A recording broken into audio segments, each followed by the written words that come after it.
pendant mes recherches pour cette émission, etc., on parlait d'agents, d'agences et tout. Ça fait forcément penser un petit peu à Saïd, l'agent de Michou et Inoxtag.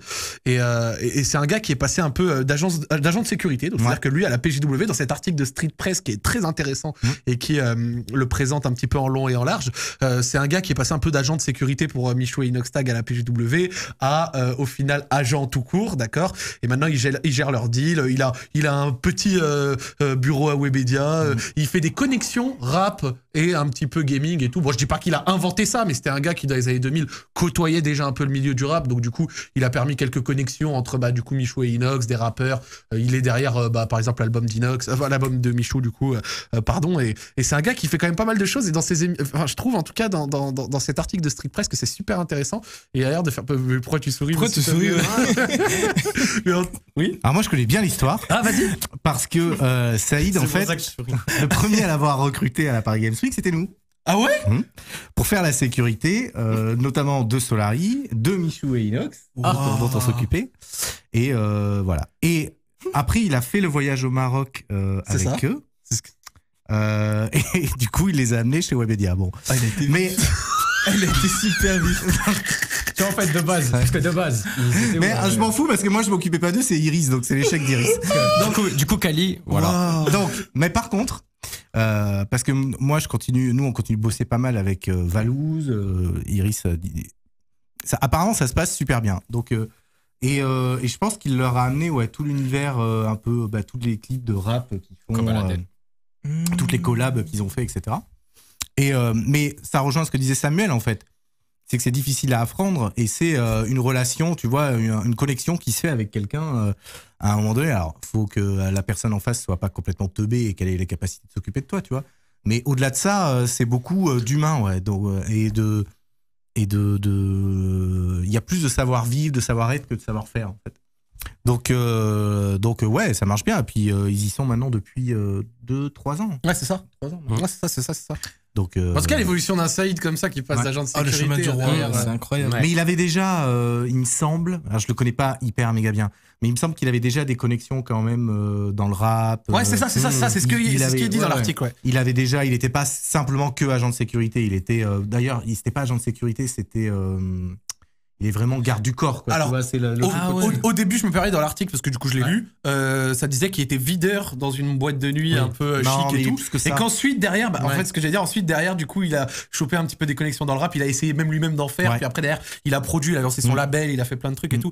L'article est vraiment super intéressant. Et vous donc, ce que je veux dire, c'est qu'il avait, il était pas simplement agent de sécu depuis 30 ans et tout d'un coup, tu vois, il avait d'autres connexions. Je vous mets le lien parce que certains le demandent dans le chat. Je vous mets le lien tout de suite. Là, vous allez l'avoir. Hop, tac, hop, là, voilà. Je voulais spammer. Vous faites plaisir si vous avez envie de le lire. Il est très intéressant. Et d'ailleurs, à l'heure actuelle, pour la petite anecdote, il essaye de faire percer son gamin. Oui, c'est ce que ça, son fils rap, non? Ouais, son gamin rap et du coup, il est passé dans Rentre dans le cercle. Je ne savais pas. Je ne savais pas. Mais il essaye de faire un petit peu verser son gamin. Il s'appelle OMR75. Moi, je suis trop vieux pour ça, donc je ne sais pas. Et ils ont leur chaîne YouTube. Alex, tu peux montrer? Tu tapes OMR75 sur YouTube et tu vas tomber sur la chaîne. Juste, tu montes la chaîne, tranquille. Et en gros, son gamin rap et tout. Je n'ai pas écouté, donc je ne ferai pas de jugement. Mais ouais, c'est ça. Making of du clip Macomu avec Michou. Macomu feat Michou. Donc, il a décroché, tu vois, à son gosse un feat avec Michou, ce qui a permis 9 millions de vues, tu le vois. Mais après, il y a quand même d'autres trucs sans feat qui font quand même quelques petits millions de vues et tout. C'est plutôt pas mal. Ça fait un peu, tu vois, père impliqué. Tu vois, père impliqué qui essaye de faire un peu percer le gosse. Non, c'est beau gosse. OMR, Omer c'est Omar, bien sûr. C'est vrai que. Mais du coup, c'est pour ça qu'ils font des albums et tout, qu'ils sont partis sur des albums et tout. Ça explique un peu. Alors, je pense qu'ils aimaient ça, mais je pense que ça a facilité vachement parce que lui, je suis quasiment sûr qu'il connaissait les mecs qui tournaient les clips, tu vois, les beatmakers, les machins, les trucs. Je pense qu'il avait vachement de réseau là-dedans, donc ça les a vachement aidés. Ouais. Puis après, le background. Après stratégiquement, c'est comme Squeezie et tout, tu vois. Pour moi, c'est financièrement parlant, faire un album. T'es obligé de passer par là. Non, mais même hors, moi, ce que je l'aurais. Demain, enfin, si je m'occupais de Inox et Michou à l'époque, tu vois. Moi, c'est un conseil que je leur ai donné, tu vois. La musique, c'est. En fait, quand t'as une commu, en fait, aujourd'hui, n'importe qui peut rapper, faire du son.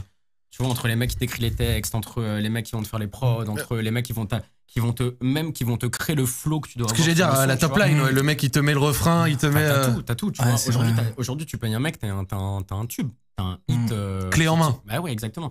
Donc, aujourd'hui, quand t'as de la commu, c'est les rappeurs, qu'est-ce qu'ils cherchent? C'est ça en fait. C'est que des gens écoutent leur son. Tu vois. Parce qu'en fait, ça snowball comme tout, tu vois.